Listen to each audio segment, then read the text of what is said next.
Bueno, buenos días, gracias por invitarnos. Sí, no ha dicho, pero además somos los arquitectos del edificio en el que estamos, o sea que también es un poco el sentido del que estemos aquí. Bueno, igual nos saltamos un poquito el guión de lo que habíamos pensado que íbamos a hablar, pero bueno, la aproximación a la madera, yo la verdad es que iba a explicar algunas cosas, pero ciertamente oír hablar a todas las personas que gestionan el bosque antes también me ha hecho ver un poco realmente cuál es la aproximación a la madera. Yo creo que todos tenemos una aproximación a la madera bastante táctil, bastante sensitiva, ¿no? Todos hemos tenido un trozo de madera en la mano, todos hemos hecho un palo para caminar por el bosque, sabemos cómo pesa, cuál es el tacto de la madera, ¿no? Yo creo que esa es la primera aproximación. Y está bien porque uno se sorprende mucho, por ejemplo, cuando llega a una obra y coge una viga de hierro, ¿no? Que dices, pues, y te das cuenta que la mueven 5 o 6 personas y coges un trozo y dices, esto pesa un montón. Es decir, no tienes esa sensación, no tienes ese aprendizaje, digamos, que tienes de pequeño con la madera, ¿no? Entonces, yo creo que a nivel personal, ¿no? La aproximación a la madera es esa, es decir, es de primera mano, es tocarlo, ¿no? Hacer tus primeros muebles, atornillarla, o sea, eso ya lo haces incluso antes de empezar a hacer la carrera, ¿no? Y estudiar arquitectura en mi caso. A nivel profesional, la aproximación a la madera, es desde un punto de vista prácticamente de la sostenibilidad, o sea, casi una obligación, ¿no? Esta primera sorpresa, ¿no? Hacia, joder, cómo pesa el acero, cómo pesa el hormigón, ¿no? Que son casi sorpresas que uno se lleva cuando ejerce la profesión, porque antes nunca has levantado una viga. Esta sorpresa yo creo que es una de las ventajas que tiene precisamente la madera, ¿no? Reduce el peso de la construcción enormemente, con lo cual directamente va a la receta de la huella de carbono, además de todas las propiedades que tiene la madera, ¿no? de secuestrar el CO2 cuando crece, ¿no? Es decir, respira CO2, utiliza el carbono para crecer y ahí se queda secuestrado hasta que no la quemas o algo así, ¿no? Es decir, que las ventajas de la madera como material de construcción son casi obligadas para todos los arquitectos que trabajamos en este mundo. Y entonces la primera aproximación es eso, hacia una necesaria utilización de este material como una receta casi ineludible, ¿no? Antes lo ha dicho Xavi Matilla, pero la apuesta tiene que ser brutal porque el reto que hay por delante es brutal de transición, ¿no? El otro día asistí a las jornadas de descarbonización de la arquitectura en el Colegio de Arquitectos, que las conducía Arquitectura y Sostenibilidad, lideradas por Albert Cuchy, y el reto que se nos viene encima es de espanto. O sea, ya decían allí que no llegábamos, pero claro, hay que reducir un 65% las emisiones de aquí al 2050. Eso es, o sea, no es que haya que utilizar la madera, es que hay que empezar a utilizar y a reutilizarla, la madera. Ya no usarla, sino reusarla. Yo ahora recuerdo uno de los primeros cursos que di en la universidad, que era una asignatura optativa que se llamaba, de hecho, bricolaje en inglés, porque estaba llamado a, ¿no? Que es do it yourself.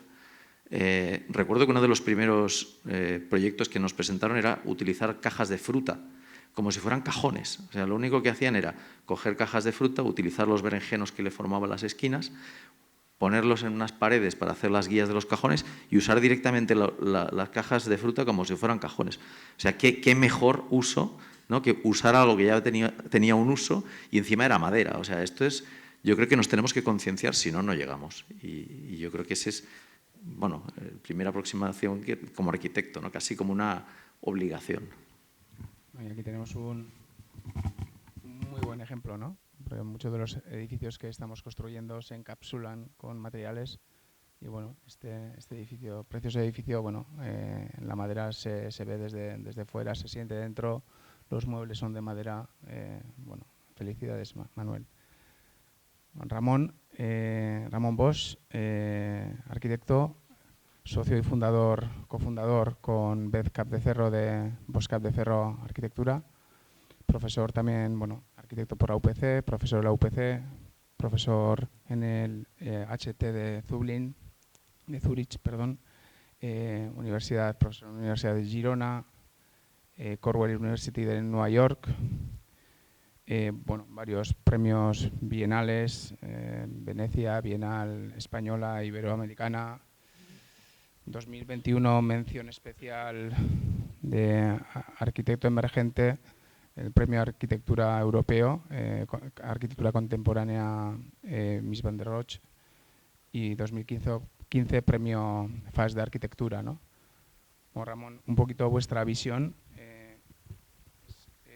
trabajar en la transformación de los espacios, escala y naturaleza diversas, focalizando la atención entre lo que es la persona, el hombre y el medio, ¿no? ¿Cuál ha sido tu aproximación a la madera y al sector de la construcción en madera? Hola, sí. Bueno, muchas gracias por la invitación. Tenemos que cambiar el currículum de la web. Estamos, bueno, básicamente reaprendiendo a construir, es lo que tenemos que decir. Gracias por la invitación y por estar aquí todos, y enhorabuena por el edificio que es magnífico, efectivamente, y habla solo. No, la aproximación a la madera en nuestro estudio fue a base de leer una oportunidad que tuvimos. Nosotros teníamos un proyecto que se nos encargó en el 2012 de viviendas de alquiler, usando prefabricados de hormigón básicamente para la estructura, y fue un edificio que no se construyó y que quedó en un cajón, y que en el 2016 se saca otra vez del cajón y se plantea la oportunidad de construirlo, y ya con una aproximación distinta, la oportunidad de releerlo, reconsiderarlo, y con un grado de conciencia mucho mayor acerca de nuestra responsabilidad como arquitectos en el sector de la construcción y cómo descarbonizar nuestro sector y construir de una manera más responsable.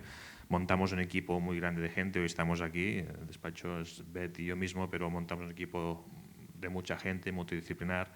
Estaban también Inca Fust, Jordi, buenos días, vosotros con vuestro servicio técnico desde Boeing, pero también Sociedad Orgánica como asesoría medioambiental y de sostenibilidad, etcétera. Y cogimos un poco el proyecto sin haber construido nunca nada antes en madera, y a la hora de analizar cómo podíamos mejorar el vector de la sostenibilidad y mejorar la huella de carbono de esa operación, apareció enseguida la madera encima de la mesa, ¿no? Y lanzarnos a utilizar este material no solamente para reducir la huella de carbono de la energía incorporada en el material, no en la construcción del edificio, sino también estrategias para reducir las emisiones operativas, ¿no? del edificio en uso. Y ahí empezamos a aprender a tocar otra vez la madera, qué significa construir con este material que desconocíamos. Todos tenemos contacto con la madera, es algo que nos parece casi atávicamente atado a nosotros, ¿no? Y la reconocemos, pero sin embargo a nivel técnico y como arquitectos, al menos nosotros no teníamos ninguna formación ni ningún conocimiento específico, y por lo tanto volver a aprender qué significa desde el punto de vista técnico la madera y las posibilidades de la madera tecnológica y cómo construir con estos nuevos sistemas, ¿no? Y ese fue el contacto de lanzarnos a la piscina y convencer al promotor que efectivamente se podía hacer. Cabe decir que tampoco éramos los primeros, y esto nos ha ayudado mucho. Un hecho diferencial para poder hacer esta promoción en madera, que es un bloque residencial en Girona, fue poder visitar el edificio de La Borda en Barcelona, que estaba en ese momento en construcción, solamente la estructura, y poder visitarlo, subir y tocarlo y entender la evidencia de que sí se puede construir en madera y que no solamente es viable, sino que es magnífico, ¿no? Y a partir de ahí reaprender. Decía rápidamente, cuando escuchaba antes también el tema de gestión de bosques, que me pareció fantástico, decía Jorge Wagensberg que cambiar de respuesta es evolución y cambiar la pregunta es revolución, ¿no? Yo creo que estamos, al menos en este pequeño caso, nosotros humildemente hicimos nuestra pequeña revolución interna de reconsiderarlo, porque cambiamos la pregunta, no sencillamente traducimos el proyecto a otra técnica constructiva, sino que nos planteamos preguntas distintas, ¿no? Y es ahí donde la madera nos ayudó, y seguimos aprendiendo, intentando saber más y aplicarla de otros modos en el futuro. Sí, Ramón, porque fue un reto, ¿no? Al final, el convencer al promotor, de los primeros proyectos de promoción privada, ¿no? Ejemplos como este edificio, que son iniciativas públicas, las hay, pero convencer a un promotor privado para que desarrolle un proyecto de 6 plantas para 35 viviendas de venta, bueno, entiendo que no fue sencillo. No fue fácil, ya digo, ayudó mucho ver que había gente que lo estaba haciendo y que era un riesgo, digamos, controlado. No estamos inventando nada nosotros, sino que existía tecnología, existía experiencia. Y sí, la dificultad es, bueno, ya sabemos todos que la construcción es un sector muy conservador, que mueve mucho dinero, por lo tanto le cuestan los cambios y tomar riesgos.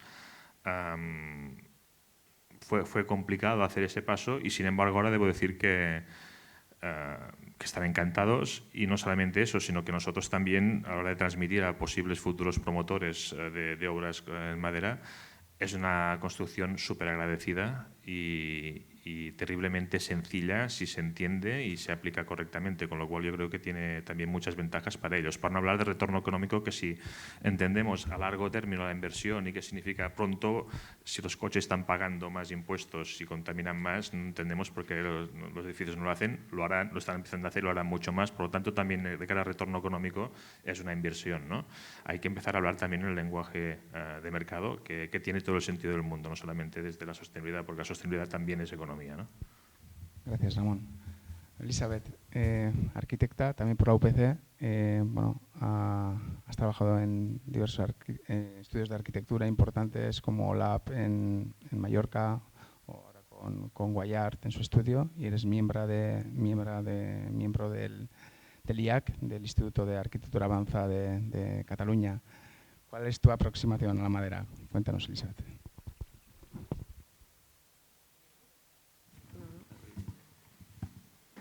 Hola, sí, ahora.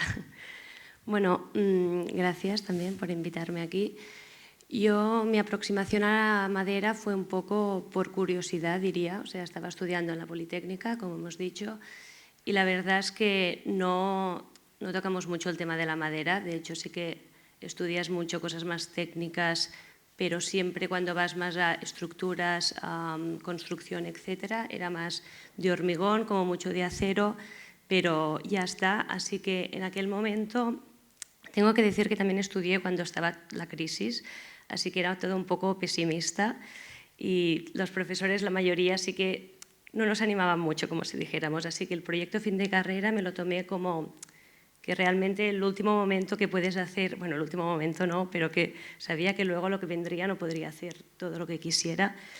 Así que ya el tema y el contexto fue bastante utópico, y luego se materializó con una estructura de madera bastante intuitiva, o sea, sí que era a partir de unos pórticos, y si salvaba luces más grandes, pues es la lógica de, vale, pues la viga tendrá canto mayor, etcétera, pero y también una aproximación más a nivel, no sé si estético, no me gusta, creo que a los arquitectos no les gusta mucho hablar de, vale, si es más bello o menos, pero de esta calidez que te aporta. Y también era también cuestiones de contraste de material, porque era un edificio en medio de un muro de hormigón, así que la ligereza que aportaba la madera también era todo esto. Pero bueno, después de esto ya sí que estuve trabajando en algún estudio que las estrategias pasivas sí que iban siempre por delante, pero poco de madera, y la aproximación ya definitiva fue con el IAC, que estuve haciendo el máster de Advanced Ecological Buildings y Biocities en el Parque de Collserola. Estuvimos un año viviendo allí y era un bloque, o sea, había el bloque teórico, pero se combinaba siempre con el práctico. Y sí que allí ya era construcción en madera. Y además lo más curioso de allí, bueno, lo que a mí más me impactó era que todo era a partir de los últimos avances tecnológicos, pero a la vez estabas en medio de la naturaleza. Y era cómo aplicar que estos avances tecnológicos era como para favorecer o para estar acorde con el medio ambiente, como si dijéramos. O sea, teníamos un lab donde sí que aprendíamos 3D printing, láser, CNC, pero luego también teníamos nuestro huerto, teníamos los árboles que analizábamos, etc. Así que esta como fusión que también nos trajo a aprender un poco gestión forestal, lo que decíamos antes en la mesa redonda de antes, que realmente la sociedad también está como un poco, si dices construir con madera, como que se sorprende, bueno, se sorprende, pero le vienen las imágenes de deforestación, etc. Y fue el primero, para mí, por ejemplo, fue el momento que me contaron un poco, vale, cómo funciona y cómo puede beneficiar si lo haces bien y todo esto. Y luego a partir de allí ya trabajando con Guayar Architects, lo que ahora es Urbanitri, o sea, con Vicente Guayar, con Daniel Ibáñez, y sí que hicimos un concurso, el concurso de viviendas de madera, que empezarán ahora a construirse juntamente con Olimap, y que entregamos la propuesta con Surigué, y que es un edificio de planta baja más 8 y luego cubierta y el invernadero también, todo en CLT. Y luego ahora estoy en Camerún, estoy aquí, pero que llevo 6 meses en Camerún y dirijo una obra en Camerún, Ahora estamos así a medias, entre aquí y allí, y toda la estructura es también de madera. En este caso no CLT, pero es toda la estructura con azobe, porque allí realmente pues, tienen esta madera. Y fue también difícil convencerles a ellos de utilizar madera de África en África. O sea, ellos sí que quizá no hay tanta... Hay algunas políticas de gestión forestal, faltan muchas más, pero te sorprendías de buscar algún sitio donde conseguir la madera y que realmente tenían mucha, pero era toda para exportarla, lo cual también creo que es un poco un error. Y nada, esto fue un poco como toda mi aproximación y cómo empezó por curiosidad y ahora ya es más lo que decíamos, obligación, pues obligación básicamente. Sí, bueno, este proyecto en África es precioso y hemos visto imágenes, una presentación de Guayart, donde bueno, se ve que hay oficio, ¿no? Porque las conexiones se trabajan de manera tradicional. Sí. Lo que hoy en día hacemos con CAD y con CAN, ¿no? Control numérico, lo estáis haciendo a mano, ¿no? Es realmente interesante. Sí, sí. No, esto ha sido bastante también un reto porque vienes también como muy con fabricación digital y todo y luego te encuentras allí que todo esto ni lo tienen, ni lo entienden, ni se lo habían planteado. Pero sí que tienen como la energía de, bueno, la mano de obra también es verdad que es más barata y que ya tienen las ganas de aprender.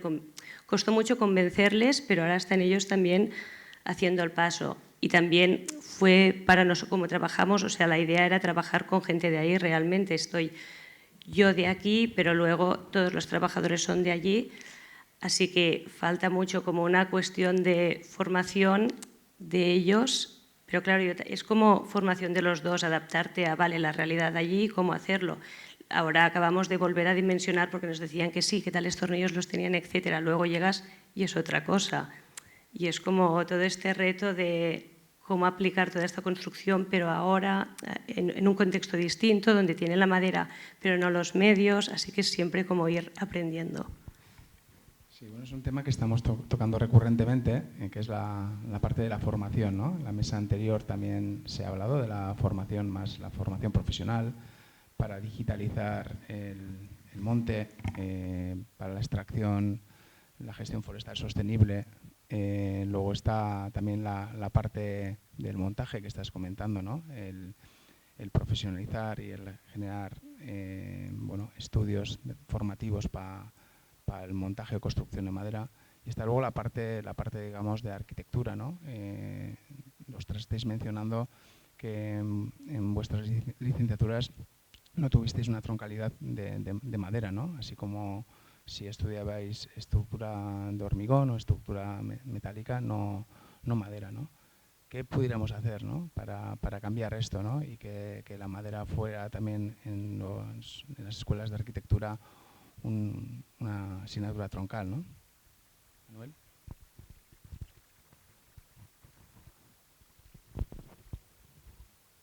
Efectivamente, o sea, yo acabé la carrera en el 96, ya te puedes imaginar que no, madera.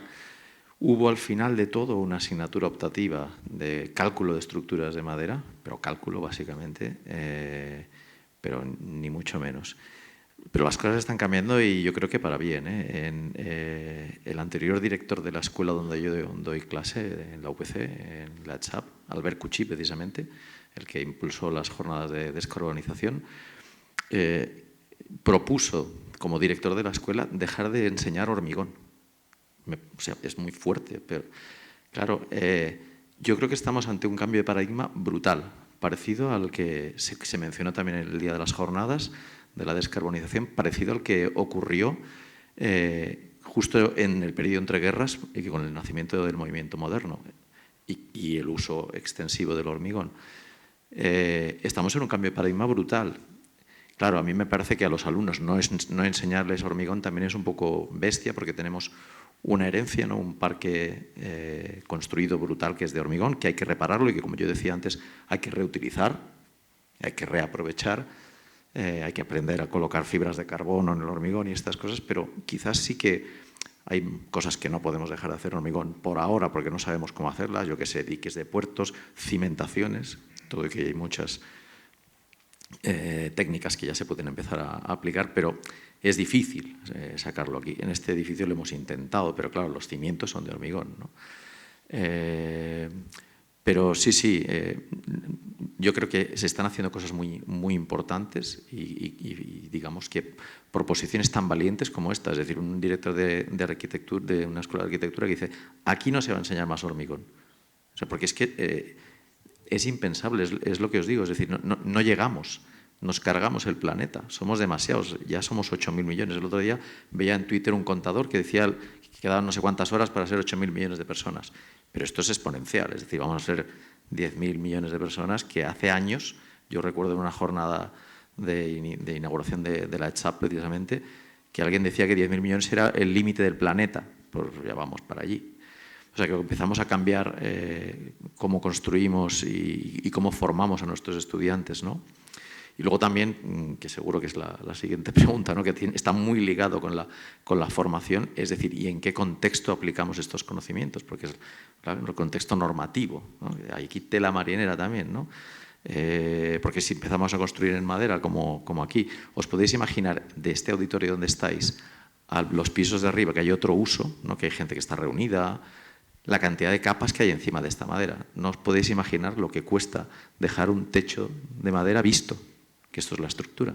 O sea, esto es un esfuerzo de capas ahí encima, de fermaceles, de capas de lanas de roca y tal, que al final dices, bueno, a ver, igual resulta que también hay que relajar un poco la normativa y no pasa nada que pasen unos cuantos decibelios más hacia arriba, ¿no? Porque realmente, si no acabaremos pagando la factura esta que tenemos que pagar de CO2. Si resulta que luego encima nos ponemos a tirar capas de cosas y algunas de ellas bituminosas. O sea, que hay alguna cosa que dices, vale, ¿no? Algo no estamos haciendo bien. Pero sí, yo creo que hay muchas buenas iniciativas. Yo quiero felicitar precisamente a LIAC por esta iniciativa que tuvisteis, porque el resultado es espectacular. Lo de Camerún me parece también brutal y que yo creo que es una parte que también ahora yo he flipado, he alucinado con lo que estaban explicando antes los gestores de bosques, porque es una cosa que desconocemos. Es decir, nosotros nos estamos formando en el cálculo, en las uniones atornilladas, las mecanizadas, etcétera, ¿no? Es decir, la normativa, tal. Luego hay una parte de... Yo igual hubiera sido una de estas personas que me hubiera atado con la baronesa Thyssen ahí, no a la tala, ¿sabes? Pero dices, bueno, pero si es que tenemos que usar mucha madera, ¿no? Entonces, bueno, yo creo que a nivel formativo, y yo creo que también forma parte de la educación, ¿no? Falta, y más los técnicos que la vamos a usar, la madera, ¿no? Falta todo un aprendizaje de dónde sale, cómo se explota, ¿no? Es decir, esto es una industria, igual que la industria de la alimentación, ¿no? Todo el mundo nos echamos, nos damos latigazos en la espalda, pero tenemos que utilizar, ¿no? Y tenemos que mecanizar el campo para sacar de ahí la comida para todos. Pues lo mismo pasa con la madera, ¿no? Si la vamos a usar y la tenemos que usar y somos tantos millones de personas y hay que sacar tantos metros cúbicos de madera, habrá que mecanizarlo y eso forma parte del proceso de educación de los técnicos y de la no solamente cómo se trabaja la madera, sino incluso, oye, cómo hay que mecanizar el campo y cómo nos tenemos que amueblar la cabeza para entender que esto es así, ¿no? Es decir, que habrá que industrializar prácticamente los bosques, ¿no? En este sentido. Sí, hay que escuchar la parte del bosque que ha intervenido en la primera parte de las jornadas, ¿no? Y también a la industria, ¿no? Para que en la gestión forestal sostenible se planten, bueno, especies que la industria demanda o necesita, ¿no? Porque, bueno, luego hay todo un trabajo que luego, bueno, en la ronda de preguntas pues nos pueden explicar de normalización, ¿no? de productos. Efectivamente, al hilo de la formación quería tocaros el tema de la normativa, ¿no? Esta irrupción de la madera en la construcción, que todos esperemos que cada vez el uso va a ser mayor. ¿Se tienen que adaptar las normativas actuales a este empleo, digamos, masivo de la madera en construcción, a nivel de fuego, a nivel de acústica? Ramón. Sí, bueno, por supuesto. La buena noticia, me gustaría leerlo en positivo todo, digamos, ¿no? Antes también Elizabeth decía, mi formación fue en época de crisis, con lo cual el panorama era gris. Nosotros nos formamos en una época en que no se daba madera en cálculo de estructuras, pero sin embargo la madera tiene la capacidad de simbolizar el optimismo de que puede ser una respuesta, una herramienta absolutamente útil ante el panorama que sí que tenemos ahora claro y cierto y donde podemos ser otra vez realmente útiles, ¿no? En ese sentido, lo digo porque por suerte, la madera en particular y la sostenibilidad y esta nueva conciencia desde el sector de la gestión de los recursos va por delante de la normativa. Es decir, la normativa va a tener que adaptarse a la realidad y eso siempre es mejor que intentar proyectar lo que permite el código técnico, que ya sabemos cómo resulta, ¿no?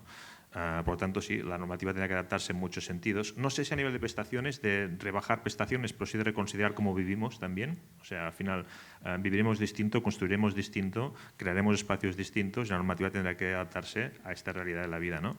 En todos los aspectos, de una manera particular, pero también en otros. Hoy lo sabemos todos, ¿no? Para descarbonizar nuestro sector y la construcción, vamos tendiendo cada vez más a hacer edificios 100% eléctricos, ¿no? como fuente de combustible.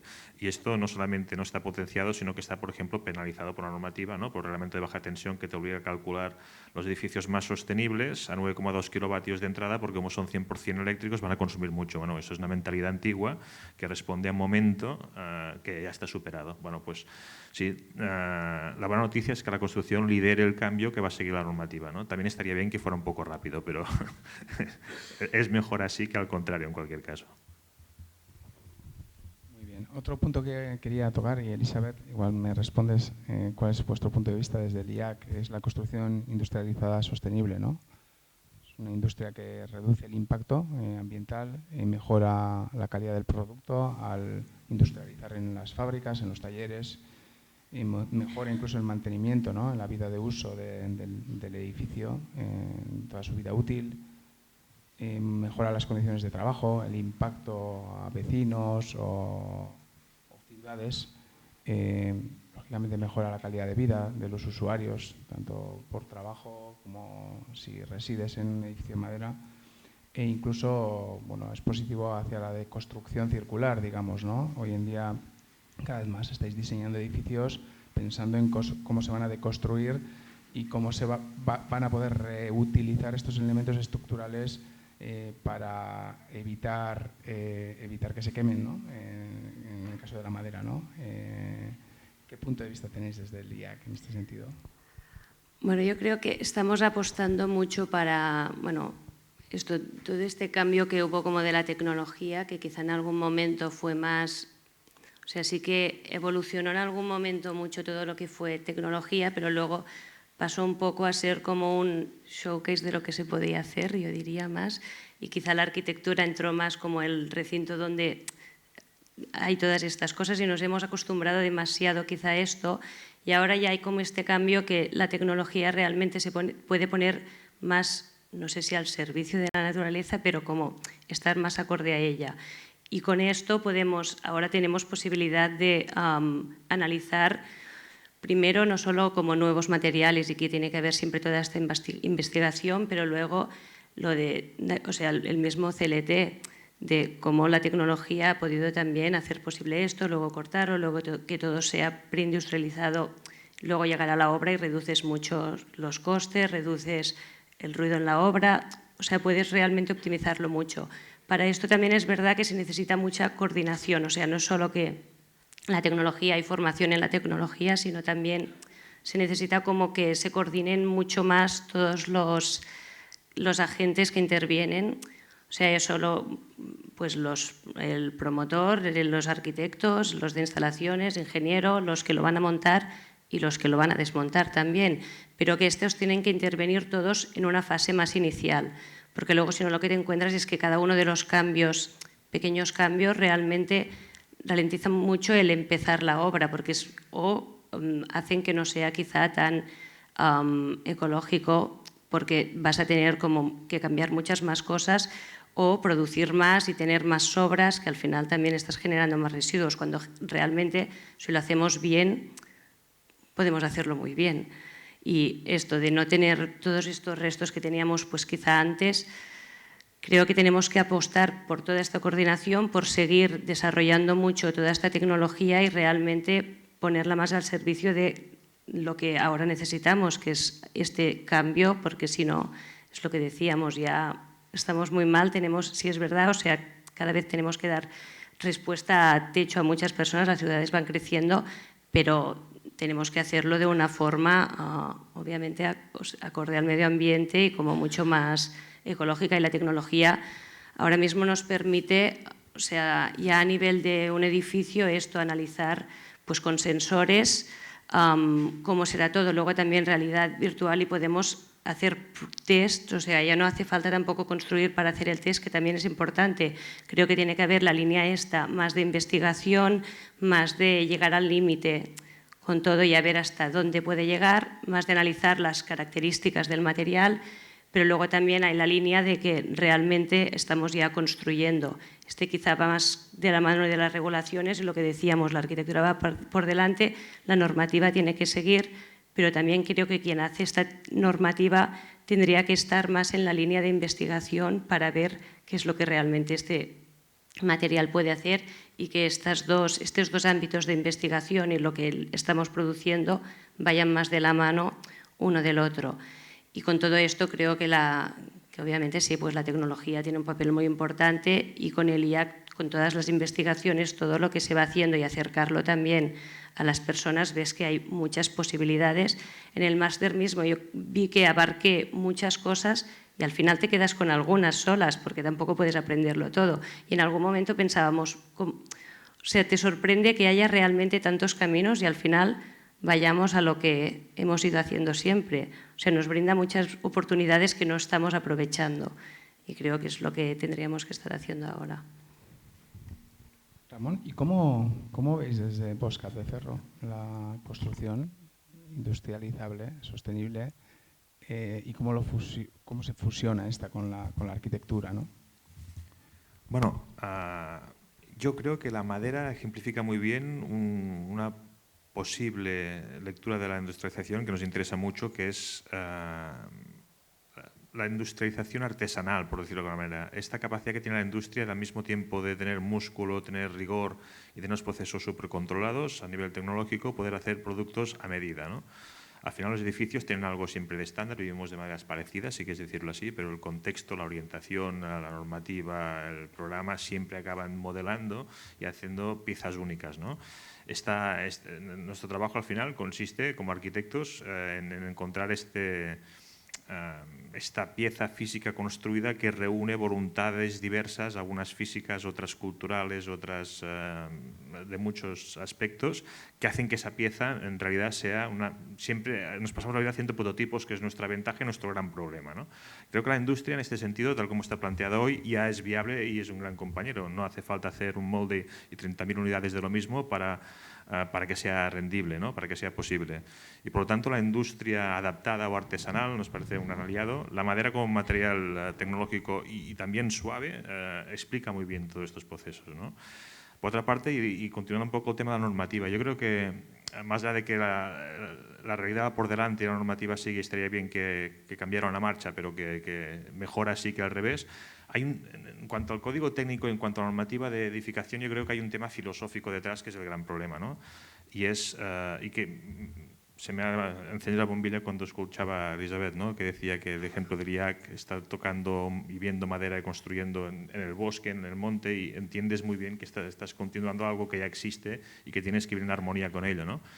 Que tiene mucho que ver con la sostenibilidad, o sea, formar parte de una cosa que no termina en la fachada del edificio, ¿no? Claro, estamos trabajando con un código técnico que fomenta básicamente el aislamiento respecto al contexto en todos los sentidos, más abstracto y metafórico y más concreto, ¿no? Puesto ya en palabras más de arquitectura, ¿no? Hermeticidad y aislamiento. Es un concepto filosófico y al final se traduce en unas piezas construidas que también se basan en eso. Yo creo que en nuestra latitud y en nuestro clima teníamos que superar estos modelos tan abstractos de climas más extremos, sobre todo nórdicos, y optar por sistemas quizás más permeables, más porosos a partir de espacios intermedios, y que no sea siempre a costa de hacer piruetas con la normativa, ¿no? Pero bueno, ya no me quejaré más. Manuel, que estamos en un edificio construido industrialmente. Esto han sido todo elementos, todo piezas, tanto estructurales como de envolvente, como de acabados de fachada, ¿Cuál ha sido tu experiencia y cómo crees que se puede innovar en este tipo de proyectos colaborativos? Sí, bueno, aquí se hizo un trabajo brutal y además gracias también a la Oficina Técnica de Goin que os volcasteis. Bueno, este edificio, por ejemplo, es un banco de materiales. O sea, esto es como haber montado un mueble del IKEA y guardar las instrucciones en un cajón, no tirarlas. El día que yo hago una mudanza, desmonto el mueble, me llevo conmigo las instrucciones y lo puedo volver a montar en otra casa. Ese u otro, porque hay una web que me fascina que no se llama IKEA, sino que se llama Makea, que es gente que utiliza las piezas de los muebles de IKEA y hace otros muebles con ellos. O sea, como son bastante estándares, se montan muebles y además los puedes ver y dices, ostras, mira, este tío usando este mueble de ayer ha hecho otro que es una estantería, pero que además tiene una mesa debajo.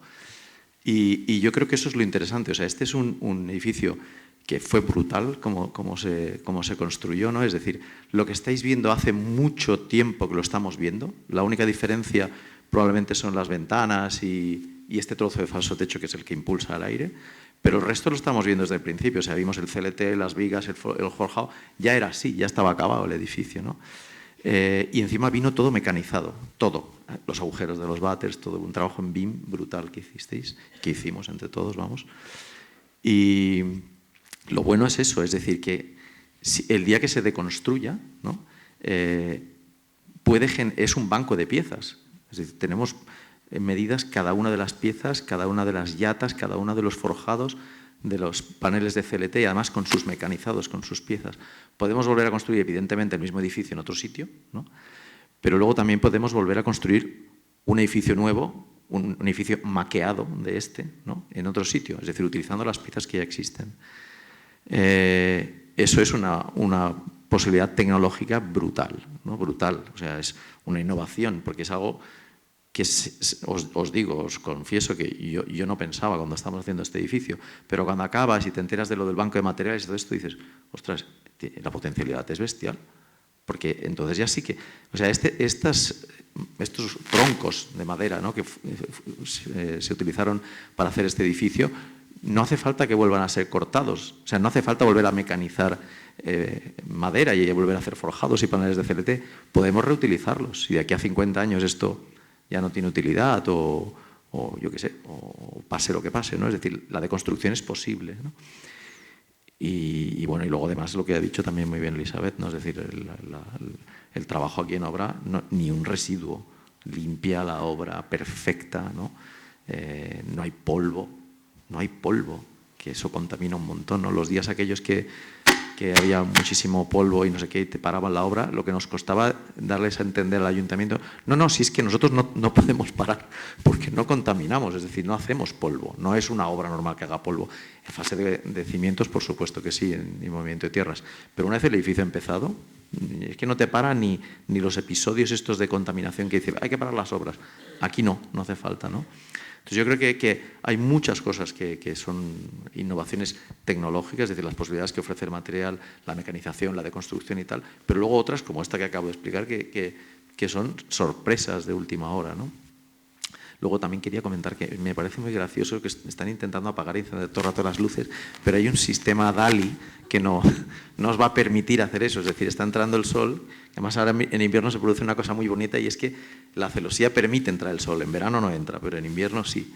Y entonces en cuanto entre estáis perdidos, se va a bajar la luz, lo digo por el pobre hombre que está aquí filmando, y está todo el rato apagando y encendiendo a ver si consigue. No lo vais a conseguir, se va a bajar la luz todo el rato. Y además no se puede regular, o sea, eso es... Bueno, era como anécdota. Bien, gracias, Manuel. Bueno, y una pregunta recurrente para los tres, ¿no? En el sector, al menos nos pasa en Egoin, ¿no? En todos estos proyectos que estamos colaborando en sus inicios, en las primeras estimaciones económicas del desarrollo estructural del modelo en madera y su construcción, esto es más caro que el hormigón. Bueno, el que quiera.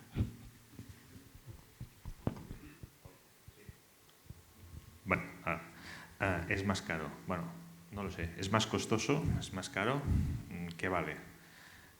¿Cómo lo analizamos? ¿Cuál es el factor desde el que lo evaluamos, ¿no? ¿Cuál es el El código técnico, volviendo otra vez a nuestro amigo, establece un periodo de uso para los edificios, ¿no? De 50 años, si no voy equivocado. Es más caro a 50 años en el escenario en el que estamos, en el que vamos a estar en 50 años, difícilmente. Se va a poder reutilizar, como decía, pues igual es más barato, ¿no? Una anécdota también, que alguna vez John Ford, el que montó la cadena de montaje para los coches y tal, pedía algunos de los componentes que no fabricaban ellos a gente en unas cajas hechas a propósito de madera de unas medidas concretas, porque cuando llegaba la pieza la autorizaban, pero desmontaban la caja para hacer partes del coche también, ¿no? ¿Es más caro enviar una caja de madera? Pues igual sí, pero al final resultará que no. Depende de cómo lo analicemos. Si realmente pudiéramos medir o tuviera una consecuencia económica también la huella de carbono, seguro que sería mucho más barato. Entonces depende del zoom que hagamos, de si es a corto plazo solamente económico para devolver la hipoteca del periodo de construcción, seguramente es un poco más costoso, que no significa que sea más caro, y en el periodo útil total, bueno, es de sentido de la madera, ¿no? Seguramente no, pero hay que cambiar la pregunta, lo que decíamos antes, hay que cambiar la óptica, hay que verlo desde otro punto de vista y entenderlo a otra escala. Así como a términos galácticos, ¿no? Casi del universo. La luz que vemos en las estrellas fue emitida hace no sé cuántos millones de años y nos llega ahora, pues al revés. La madera de ahora, que como decían, ha sido muy bonita la comparación, decían, la madera es el petróleo casi en streaming, ¿no? En directo, o sea, es lo mismo, solamente que no ha estado bajo temperaturas y presiones durante millones de años. Bueno, pues es esto mismo, ¿no? Si nos lo miramos desde el punto de vista ecológico, en términos geológicos, de tiempo geológico, seguro que no es más costoso. Y ya estamos empezando a entrar en un mundo donde estas preguntas tienen lugar y son necesarias, con lo cual yo diría no, tiene otra repercusión a corto, pero es mucho más rendible a largo. Sí, no, exactamente esto. Es más como analizar, pues sí, todo como el ciclo de vida, lo que decíamos, como más del edificio, tener en cuenta todo esto ecológico. Luego también con esto las regulaciones es con lo que también podrían ayudar o dar un paso a, pues eso, que se tiene que pagar más o que hay un impuesto en la huella de carbono de tal, o si se favorece o se obliga a construir un tanto por ciento con materiales, y así ya luego también todos nos ponemos un poco más como partiendo de lo mismo, igual que cuando dejemos de hacer como unos cuantos edificios característicos, pero que ya sea más un poco el modus operandi, luego también la industria, o sea, se demostrará más la eficiencia de la industria, que cuanto más se fomente y más se tenga que producir, pues luego ya obviamente será también más barato, se acortan los plazos, etcétera. O sea que todo esto tiene que tenerse en cuenta, pero sí que es verdad que también hay una parte de concienciar, no sé si a la sociedad, a todo, a ver que se tiene que analizar desde estos dos puntos de vista, o sea, a largo plazo, que realmente es más barato, que es más beneficioso y que no queda otra, en realidad. Gracias, Isabel. Sí, añadir una cosa solo, es que creo que hacemos trampa, o sea, realmente al corto plazo también es más barato, porque lo que pasa es que no ponemos en la ecuación, no ponemos en la factura todo lo que cuesta. Yo recuerdo cuando acabé la carrera que había un amigo que estudió conmigo y le iba estupendamente, hasta que me di cuenta que, tenía un despacho cojonudo, hasta que me di cuenta que es que él no pagaba nada de alquiler, o sea, porque era de su padre y no sé qué. Pues coño, claro que te salen los números. O sea, si resulta que no pagamos lo que ha costado generar ese petróleo que estamos quemando, ¿no? Millones de años de evolución, etcétera. Si eso no lo ponemos en la factura y lo que nos va a costar descontaminar todo eso que estamos descontaminando, y eso no está en la factura, claro que sale más barato el hormigón, pero es mentira. O sea, es que es mentira. Hacemos las cuentas mal. Entonces, a mí como, ¿no?, en plan ser optimista, lo que el otro día también se decía en esta jornada de descarbonización, parece ser, al menos se dijo así, el IMAP, por ejemplo, ha sacado ya algunas licitaciones en las que no se premia la baja económica, sino que se premia la de construcción al cabo de 50 años y en la lista, en la factura, el coste ecológico. Claro, entonces es que, o sea, ya te digo, la madera no tendrá competidor. Claro, si lo contamos todos, si realmente tenemos que reducir 65% de emisiones de aquí al 2050, ¿qué narices? Va a ser mucho más barato construir en madera, pero es que seguro. Intenta descontaminar todo. Bueno, y todos los cementerios que tenemos de hormigón en el mundo, ¿qué hacemos con ello, ¿no? Y de construir, y las emisiones de CO2 es más barato, yo digo que de principio. Sí, tienes razón, totalmente de acuerdo. Y hay otro vector que tampoco tenemos en cuenta, que es muy importante y que empezamos los arquitectos a tener en cuenta finalmente, ¿no? Que es la salud, por ejemplo, ¿no? Está el periodo de servicio del edificio, que son 50 años, pero ¿y el de los usuarios cuál es? Y cómo lo acortamos o alargamos por culpa o gracias a la construcción y a los materiales que utilizamos, etcétera, etcétera, ¿no? Por lo tanto, sí, seguramente es que hay que poner la lista entera, como dices, y seguramente, no sé si es caro, o sea, podemos hablar de costes en todos los sentidos y seguramente saldrá a cuenta. Muy bien. Y bueno, para ir terminando, bueno, la pregunta que nos ha sentado aquí en esta mesa redonda de trabajo es cuáles son los retos, ¿no?, de la construcción en madera en Cataluña, ¿no? Me gustaría tener vuestro punto de vista, el punto de vista de cada uno de vosotros. ¿Cuál es el reto en Cataluña? Hola. Bueno, el reto ha salido un poco antes, tener industria local de madera. Este sería muy importante porque es nuestro gran almacén en el bosque, ¿no? Reaprender a construir en madera, volver a repensar qué estamos haciendo, es un reto desde el sector como arquitectos.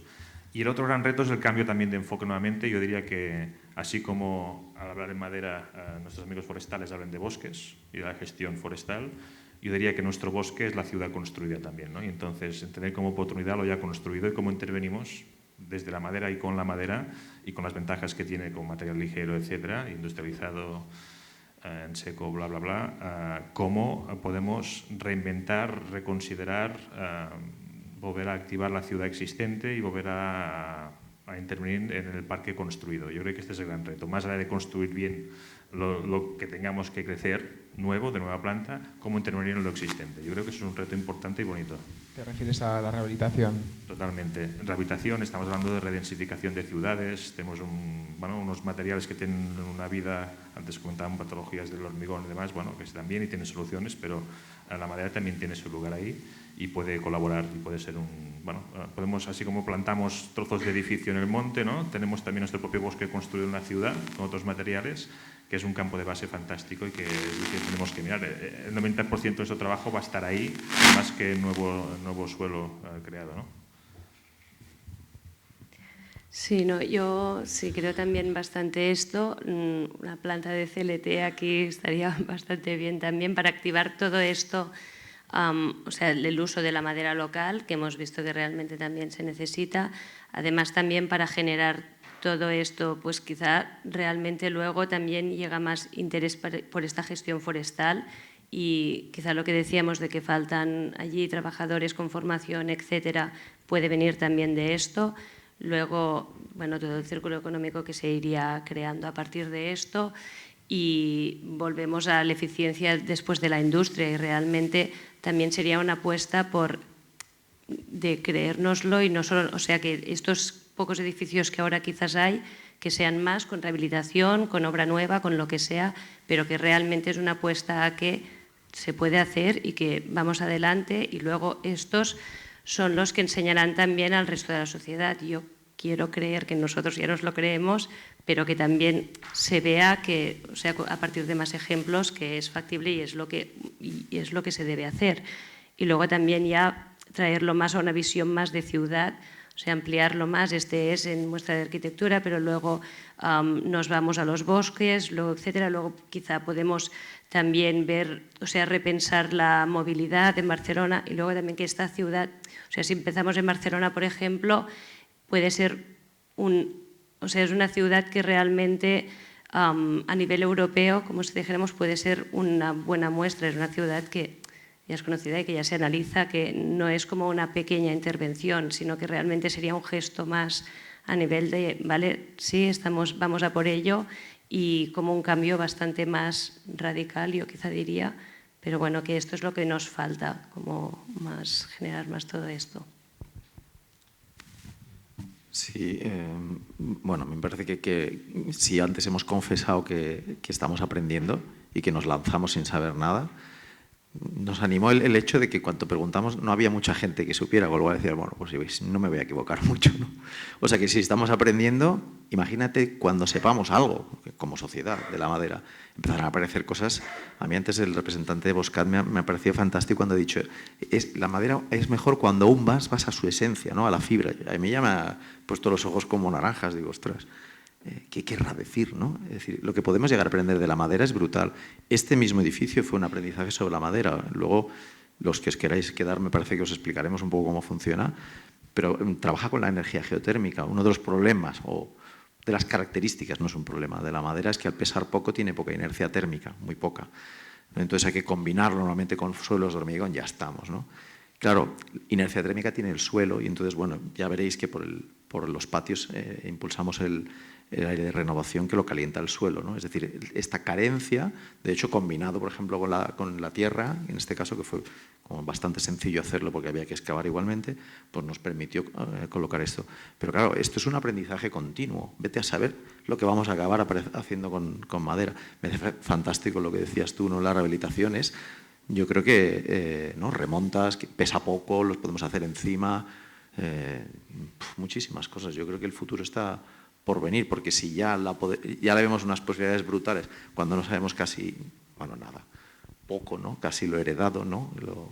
Lo más primitivo, pues imagínate, cuando conozcamos muy en profundidad este material, pues yo creo que además tenemos un sector en este sentido, yo creo que preparadísimo, tanto a nivel de arquitectos buenísimos en este país, como de tecnología y de empresas que trabajan la madera y de gestores. O sea, y además me parece fantástica la jornada porque abrir el abanico desde el principio, ¿no? Desde la madera, desde la biodiversidad, claro, ostras, si trabajamos el bosque y los animales que viven allí, ¿no? Hasta el final de todo, y la deconstrucción y el futuro, y me parece que nos lo estamos planteando bien, es decir, abriendo mucho el abanico para que, bueno, es como un tópico, ¿no? Que no se quede nadie atrás, que no lo hagamos mal esta vez, ¿no? O sea que me parece que está muy bien. Lo decían Jordi y Paco, ¿no? Al final sois vosotros los prescriptores los que traccionan también, ¿no? Y hacen que, bueno, el uso de la madera aumente, se socialice la madera, la madera vuelva a la ciudad que se perdió en los siglos anteriores, ¿no? Y bueno, esto hará que la gestión forestal sea cada vez mejor. Bueno, vamos en tiempo y tenemos 5 minutos. Si el público quiere intervenir. ¿Una pregunta? Yo diría que a nivel de enseñanza universitaria, es verdad, no hay troncalidad en las universidades de arquitectura. Yo lo vengo pidiendo hace muchos años. Pero también hay que pensar que nos dejamos otra parte, que es justo la formación profesional. Cada vez más hay menos profesionales que se dediquen a la madera. Entonces yo, cuando estaba en Profusta, decía, el que trabaja la madera con el lápiz tiene que hablar mucho con el que trabaja la madera con la mano. Porque si no, vamos a prescribir, pero no habrá quien lo haga, ¿no?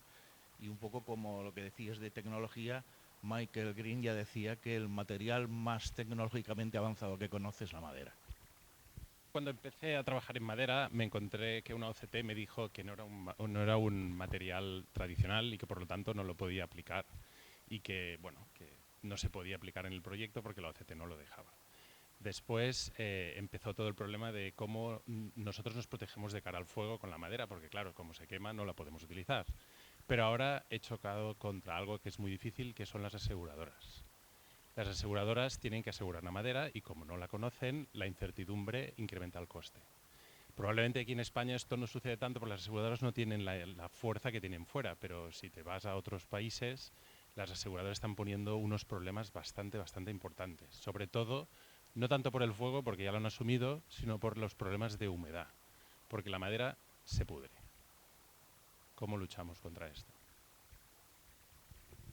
Bueno, supongo que evitando que se moje, claro. Pero sí, no. Evidentemente hay que vencer todas las incertidumbres, todos los inicios son complicados, la madera efectivamente se pudre y las armaduras de hormigón se corroen y el hormigón se carbonata y cada material tiene su patología.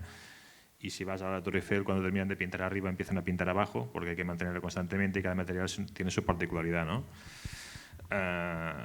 Bueno, nosotros, en nuestro único pequeño caso, pudimos asegurar a través de una OCT que resulta que era del Colegio de Aparejadores en ese momento y, por lo tanto, desde su visión un poco más técnica o cercana, pues no tuvieron ningún problema. No hemos tenido problemas, pero seguro que existen de cara a la construcción en madera.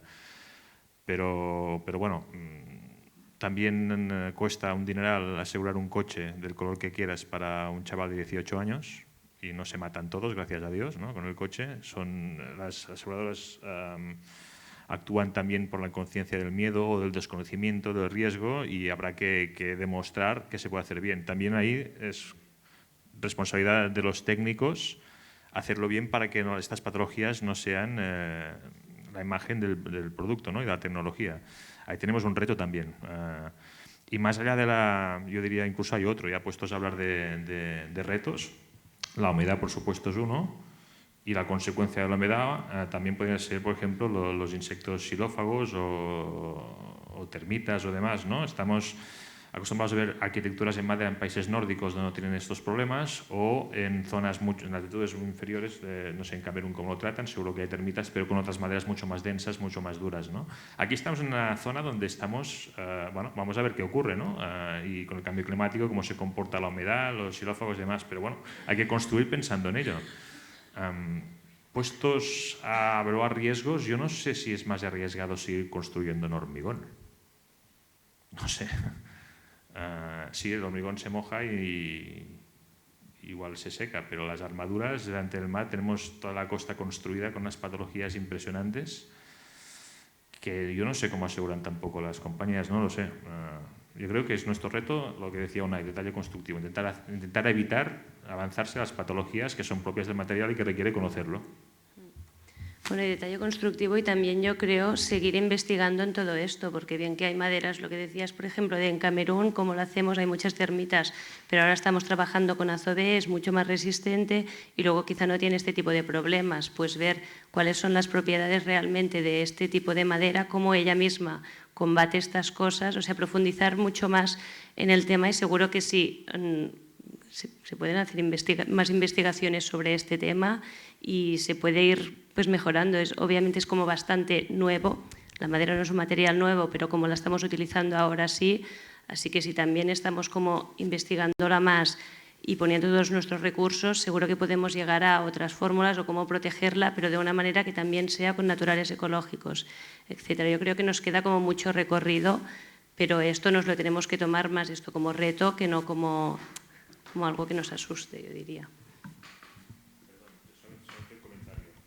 Alguien de la Administración por aquí también, pero tienen que ayudarnos. Es decir, si la Administración está, creo que correctamente, impulsando una transformación hacia la descarbonización del sector y, por lo tanto, impulsando materiales como la madera y otras estrategias de sistemas constructivos, debería tener la fuerza que no tenemos nosotros para influenciar a las compañías y que también den ese salto y se quiten miedos, ¿no? Que colaboren desde su parcela. Al final, ¿estamos todos luchando en el mismo equipo o no? Me pregunto. Y si es así, pues yo creo que también, si nos echan la mano, estaremos encantados. Sí, y yo añadiría que igual que aprendemos nosotros, aprenden o sea, lo explica muy bien con lo del coche pintado de rojo para una persona de 18 años.